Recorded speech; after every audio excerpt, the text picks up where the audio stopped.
पुराना शहर के प्रभाग क्रमांक 17 की नगर सेविका के पति पर स्टेशन रोड पर स्थित जिजाऊ हॉल के सामने जानलेवा हमला किए जाने की सनसनीखेज घटना सामने आई है। पुराने विवाद को लेकर यह हमला होने की जानकारी मिल रही है। गंभीर हालत में पार्षदा के पति को अस्पताल में दाखिल किया गया, जहां उनके समर्थकों ने काफी भीड़ की थी। उपचार के दौरान उनकी मौत होने से पूरे शहर में एक ही हड़कंप मच गया है। पुराना शहर के प्रभाग क्रमांक 17 की कांग्रेस की नगर सेविका रफिया बेग के पति याकूब खान पर आज न्यायालय के ठीक सामने तथा जिजाऊ हॉल के पास कुछ अज्ञात व्यक्तियों ने धारदार शस्त्र से जानलेवा हमला करने की घटना सामने आई है। कुछ दिनों पहले पुराना शहर पुलिस थाने की हद में आने वाले पोला चौक परिसर में कुछ आरोपियों से विवाद हुआ था।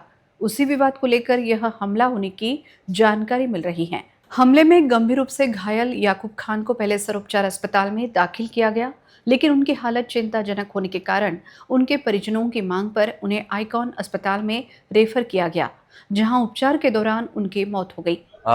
नवीन कोर्टाच्या बिल्डिंगच्या समोर जिजाऊ हॉल जवळ थोड्या वेळापूर्वी एका आरोपीने याकूब खान या व्यक्तीवर हल्ला केल्याची माहिती मिळाली आणि जो आरोपी आहे त्या आरोपीला आमचा कर्मचारी ढगेकर, हेड कॉन्स्टेबल ढगेकर रामदास पेटचे यांनी अगदी शिताफीने ताब्यात घेतलं। घटना घडल्यानंतर आरोपी पळून जात होता आणि आमचे कर्मचारी त्या ठिकाणी कोर्टात जात असताना लोकांनी त्यांना सांगितलं की तो आरोपी चाकू मारून पळून जातोय, तर आमच्या कर्मचाऱ्यांनी त्याचा पाठलाग करून त्याला ताब्यात घेऊन पुलिस स्टेशनला त्याला घेऊन आले। घटना की जानकारी मिलते ही याकूब खान के समर्थकों ने तथा रिश्तेदारों ने अस्पताल परिसर में एक ही भीड़ की थी। कुछ पुलिस कर्मचारी लॉकअप से न्यायालय में आरोपियों को पेशी के लिए लेकर आए थे। एक पुलिस कर्मचारी को हमले की जानकारी मिलते ही घटनास्थल से फरार होने की कोशिश कर रहे एक आरोपी को पुलिस कर्मचारी ने पीछा कर पकड़ लिया।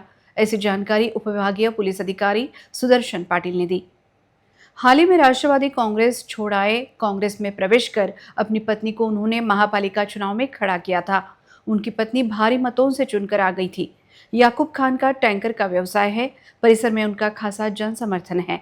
जानलेवा हमले में उनकी मौत होने के कारण उनके समर्थकों में ही नहीं बल्कि पूरे शहर में एक ही हड़कंप मच गया है। दिन दहाड़े नगर सेविका के पति की हत्या की घटना सामने आने से सुरक्षा व्यवस्था पर सवालिया निशान उठ रहे हैं।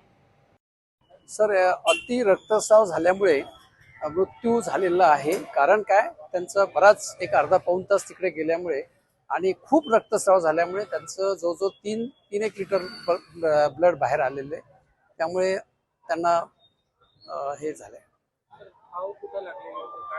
घाव 3 ठिकाणी लागलं होतं त्यांना। एक काखेच्या तिथे आतमध्ये होतं, एक छातीच्या तिथे होतं आणि एक पायाला मांडीला होतं। 3 ठिकाणी होतं, पण तो छातीतला घाव जरा डीप होता आणि तिथेच जास्त रक्तस्राव झालेला होता।